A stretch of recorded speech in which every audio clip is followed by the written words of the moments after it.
I'm Joe Lample. When I created Growing a Greener World, I had one goal: to tell stories of everyday people, innovators, entrepreneurs, forward-thinking leaders who are all, in ways both big and small, dedicated to organic gardening and farming, lightening our footprint, conserving vital resources, protecting natural habitats, making a tangible difference for us all. They're real, they're passionate, they're all around us.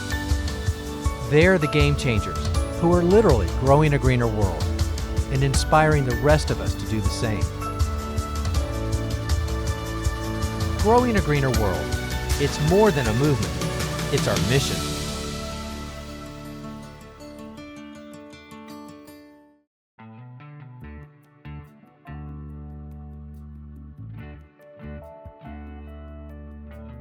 Growing a Greener World started with one purpose: to shine the spotlight on the people and places making a positive difference on the way that we interact with our environment. It's been over 5 years now, and that's exactly what we've done.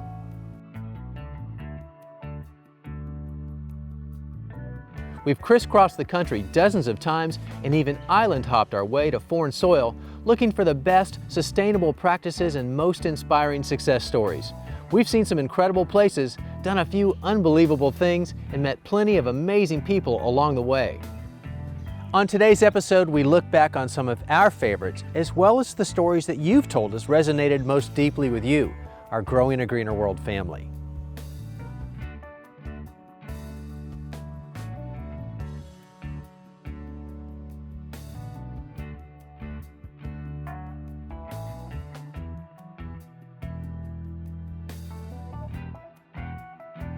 We finished a lot of projects before we hit the road. We put in a home office, we finished our living space, we put in our greenhouse, we installed a living green roof, we installed solar panels, we have worm composting, and we have a rain catchment system.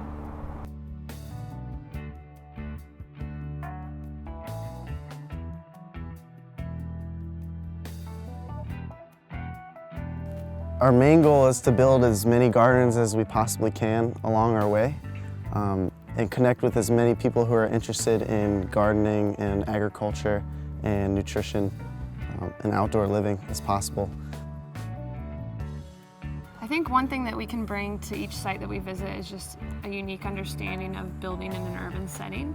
And there's a lot of people around the country that are working in urban spaces. But the fact that we're living on a bus that's such a small environment and we're growing our own food and we're operating in a sustainable way makes us good candidates just to come into a small garden spot, makes us good candidates to come into an abandoned lot or a parking area or anything that has a small, square footage that we can come in and say, hey, this is barely bigger than a bus. And as their adventure took them from one side of the U.S. to the other, the Soul Food team ended up not just teaching, but learning too, about life on the road in a farmhouse on wheels, about themselves, and about what's next for their one-of-a-kind mission. It's really been a wonderful trip so far.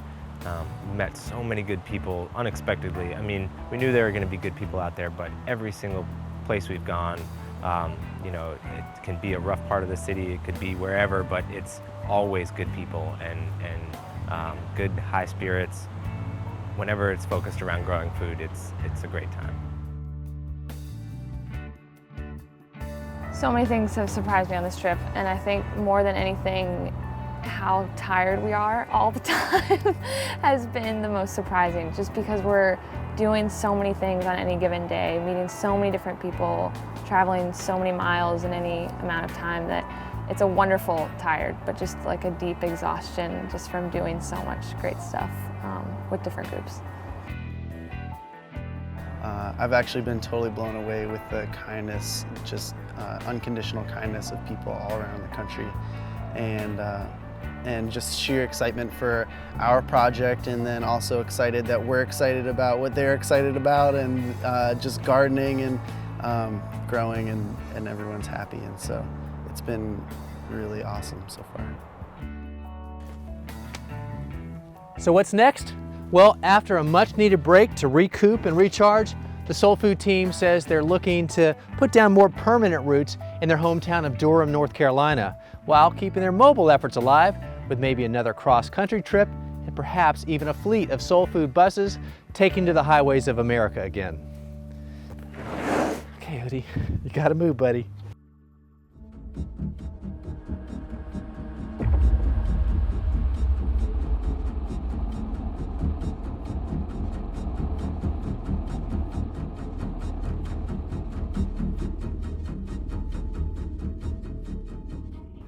Without a doubt, our veteran men and women who offer their lives to defend our nation's security deserve our deepest gratitude. And now returning vets are giving us another reason to be grateful right here on home soil as they protect our nation's food security. Transitioning from their role in the military to one in the community, trading rifles for shovels as they embrace one of the oldest professions in the world, farming. With hands-on training in the latest sustainable practices, yesterday's soldiers are growing tomorrow's harvest. Just a few miles west of downtown Jacksonville, Florida, is one such place, the Veterans Farm, affectionately called Red, White, and Blueberry. Here, vets transitioning to farmers are producing a bounty of blueberries, peppers, bees, and more. The Veterans Farm opened in 2009 under the vision and leadership of Adam Burke, a former sergeant in Iraq and a Purple Heart recipient who vowed to create a meaningful career for himself and others after returning from duty.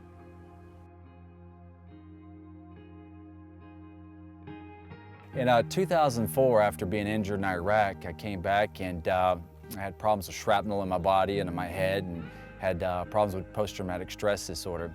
And you know, it wasn't until 2009 that my wife and I were sitting in a mall, and we were having lunch, and I had this one young guy over to the left side of me, and he said, you know, if you're not going to finish that lunch, I'll finish it for you. And I looked down, and under the table he had a 3rd ID, 3rd Infantry Division patch, and a duffel bag and a sleeping bag. And I knew this young guy was fresh off the boat from Iraq and was living on the streets and didn't have anything to show for it. And it really tugged at my heart, and it was real tough. And I gave that guy that lunch. Man, there's thousands of guys coming back like this. And that's where I thought about, why not start a farm?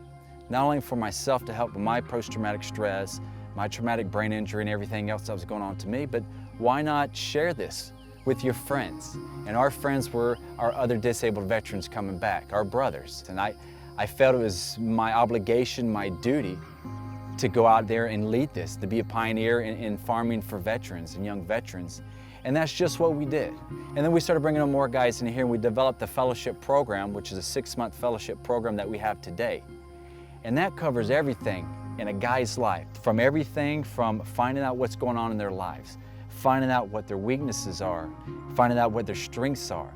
And we nurture their strengths, but we challenge their weaknesses. But beyond just growing food, these veterans are finding a safe haven and new purpose for what's oftentimes a difficult transition once they come home. How would you say this farm has changed you personally? Personally, I think the farm's changed me. It's made me a stronger person, just in general. And seeing it here through the garden, I can say I actually accomplished something. And same thing from the military. I accomplished a lot in the military, and since I came back, I really haven't seen the accomplishment or had the accomplishment. And it kind of restored that in my life. Without a place like this, I would be jobless, probably homeless by now. This has kept me going. To me, it's personal satisfaction. It's instant gratification. I come out here, I grow blueberry bushes, I grow blueberries. They pick them, I can eat them.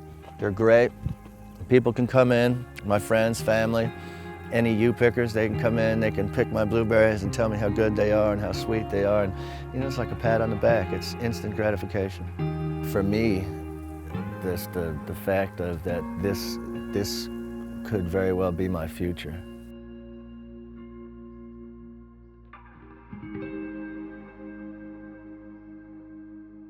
And it's not just veterans answering the call. These days, more and more young people are stepping up to the plate to become the next generation of America's farmers. And increasingly, they're doing it on a smaller scale to to maintain tighter and better control of what and how they grow it, and to foster stronger relationships with who they grow it for. Now in Season 2, we featured a young couple, Chris and Jenny Jackson, who have a small 4-acre farm just south of Atlanta.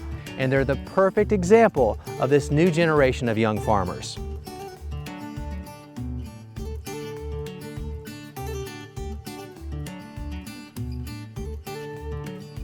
I feel like we're often asked, you know, what's our favorite part, what's the most rewarding part, but I mean, it's really just the joy of it all. For us, it's being close to my family. It's transforming this land that was marginal soil to each year it becomes better and we're producing more, being more efficient as we build the soil. One of the most rewarding parts for me is to work with my husband every day. It's challenging, but it's so beautiful to be able to sort of coexist with nature like that. The connection between our physical bodies and the earth and the plants and the tillage and the harvest, that connection between the energy going into that work and then the harvest, that energy going into our bodies and giving us sustenance. That whole cycle, that whole organism is extremely beautiful and rewarding.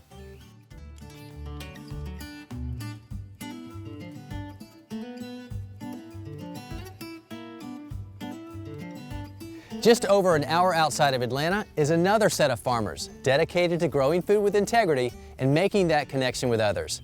Paige Witherington is the farm manager and Justin Dansby, the co-manager at Serenbe Farms, a certified organic farm located within a sustainable community.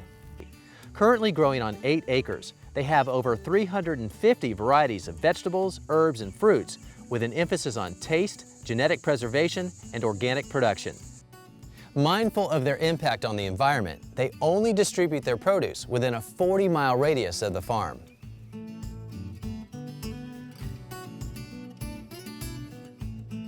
I get so much out of this career and I learn so much just by observing nature and being a part of nature. But we're being stewards of the land, we're being stewards of our soil, we're giving back more than we're taking out of the earth. We're also training new farmers. Right now, the average age of farmers in this country is 55 years old, and that's a problem because as these farmers continue to age, we're gonna have a really big gap in who grows our food. So it's our goal to slowly repopulate the country with younger farmers and teach all these youngsters the skills they need to be able to grow food so we can have more localized and sustainable food production. And at Serenbe, their apprenticeship program is working beautifully. They stay for about 9 months, learning everything there is to know about managing a farm, from driving a tractor to managing the books. Of the 20 or so apprentices that have come through the program so far, 15 are still involved with farming. 10 even run or manage their own farms and are sharing their knowledge by training new apprentices as well.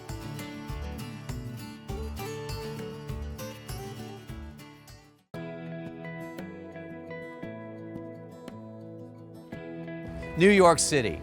It's considered the most densely populated city in America. And with over 8 million mouths to feed, it's no surprise that some people are looking for new ways to provide high-quality, locally grown produce. But what is a surprise, some people are looking to grow that food up on rooftops rather than open fields. But by utilizing this untapped resource, now the distance that food travels from farm to fork can be measured in city blocks rather than miles. Plus, the community gets to experience a working farm right in their own neighborhood. Large rooftop farms are considered a new concept for New York, but a unique twist on the urban agriculture model. At the forefront of this new model are 4 entrepreneurs who founded Brooklyn Grange Rooftop Farm, which is currently the largest commercial rooftop farm in America. Although they have Brooklyn in their name, their flagship farm sits atop an old auto parts factory in Queens and is 40,000 square feet in size, which is roughly an acre. They recently added a second, larger location on top of an old naval shipyard building.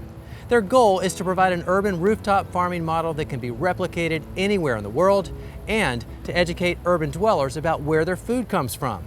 Ben Flanner heads up the team that developed Brooklyn Grange. I became interested in farming and decided I wanted to make a career change. I come from an engineering background.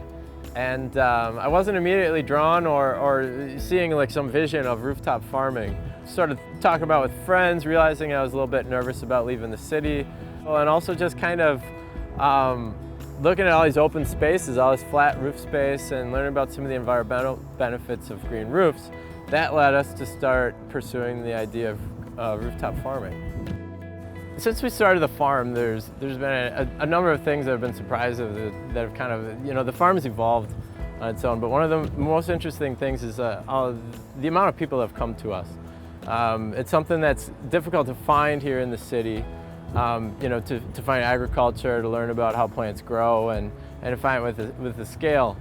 And it's really been, it's been really uplifting and also very energizing for us as farmers and as the entrepreneurs that are running this operation. So at the end of the day, we've created something that's not just a farm, but a community hub, an education incubator for agriculture, and an urban park. And we're really proud of that.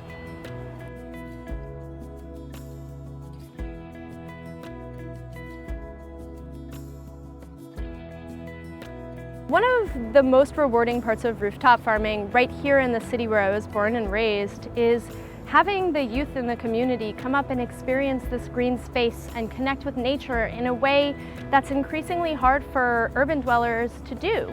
Our first season here on the farm, I had a group from a local school up, and I said to them, "Are you guys learning about food and farming in your classroom?" And they said no, and I said, "Well, I bet you're learning about the environment." And this kid said, "Yeah, but that has nothing to do with me." And I said, "What do you mean?" And he said, "That's out there." And he kind of gestured off the roof. And I said, "What do you mean out where?" And he said, "Out there in the country where there's trees and stuff." It's going to become increasingly important in future generations as well to really get kids to connect with the natural world and realize that they are part of a larger global ecosystem and have a huge impact on that ecosystem.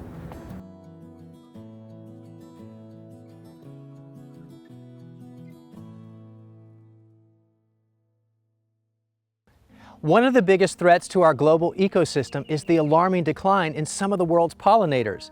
And it's not just a gardener's problem anymore, with people from all walks of life stepping up to the realization of the potential catastrophe of not having enough pollinators to keep up with the world's food crops.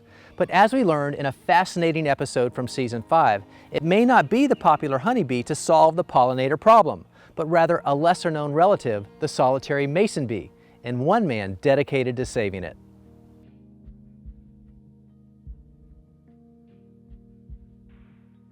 What started out as a backyard hobby for Dave Hunter has grown into a passion and business for this Seattle solitary bee enthusiast.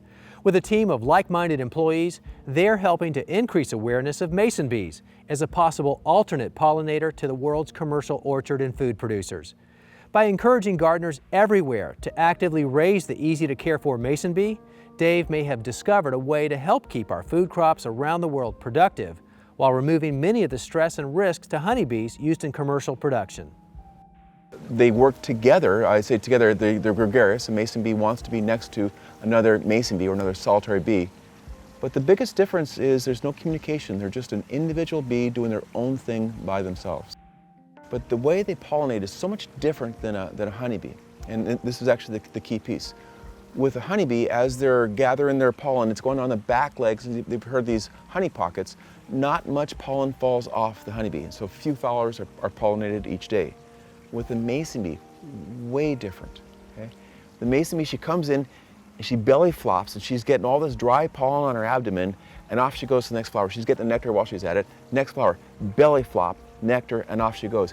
Virtually every flower this bee touches is pollinated, and that's the key difference. They stay in a tight radius. You can hold them in your hands, but they are awesome pollinators. So in an orchard, you might need 20 to 30,000 honeybees to pollinate an acre. And on the mason bee side, really about 400 to 500 females. It's phenomenal, the difference. Creating a mason bee habitat is incredibly easy, with just some tubes for storing cocoons and a simple house that can be built from a small piece of scrap wood. Or the supplies can be purchased, and Dave and his team have a great program that gives the beginning mason beekeeper not only the tools and the knowledge to get started with his own bees, but provides a way to help the larger global problem as well. In the fall, we want the gardener to have been so successful that they've got an abundance of cocoons. Right. We want them keeping a lot for themselves, okay? But the excess we're going to buy back. Okay? We're taking these and we're going to rehome them to other gardeners so they can become more successful. And here's the point, we're going to be moving them into orchards because we want to supplement the honeybee. In fact, one of our problems we've got, as we're looking at all of our peers, we've got between all of our peers 4 to 5 million mason bees. That's it. Under management. Under management, right. But later, as we're analyzing, we're trying to help augment the orchards across North America, we think we need about 4 to 5 billion. Wow. Just a few decimal points off. Right. So the gardener holds the key to the success. If we can get enough gardeners raising these mason bees, we can then pull them into the orchards just to complete that full bridging the gap between orchard and the backyard gardener. In essence, you're fostering new farmers who are sharing some of their bounty. Exactly, right. I like that.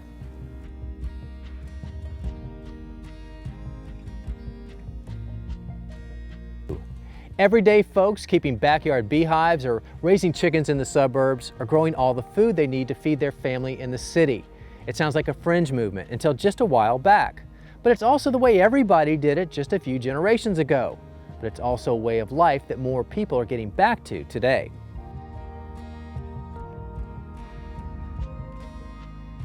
Teresa Lowe is practically a poster child for this urban homesteading resurgence. In addition to writing a popular blog on living homegrown and being a master food preserver, Teresa walks the walk with her own family of 4 on just a 1/10 of an acre near downtown Los Angeles. And oh yeah, she just happens to be the co-executive producer of Growing a Greener World. What she showed us in her own backyard garden back in season 1 remains one of our most popular and inspiring episodes ever.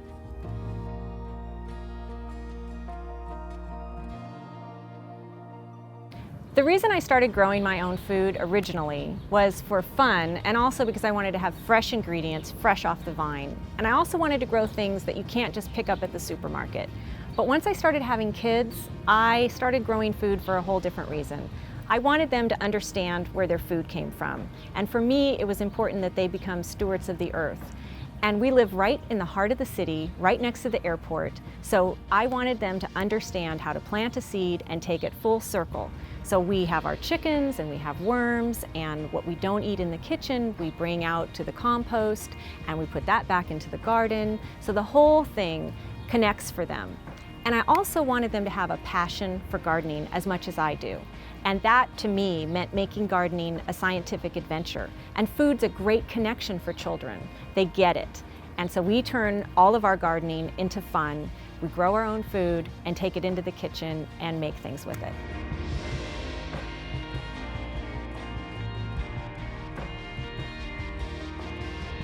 You know what's been really gratifying for us as a family is we pack so much into this tiny space.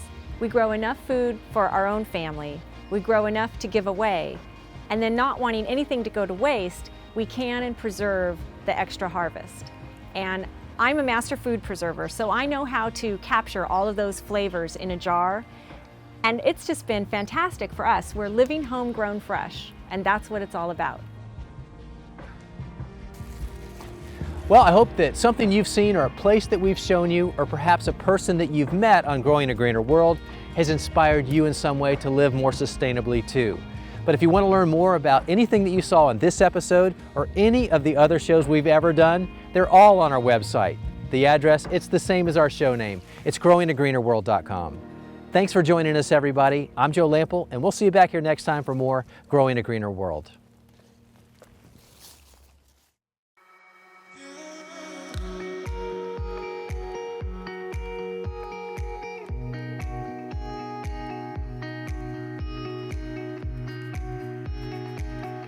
Three, two.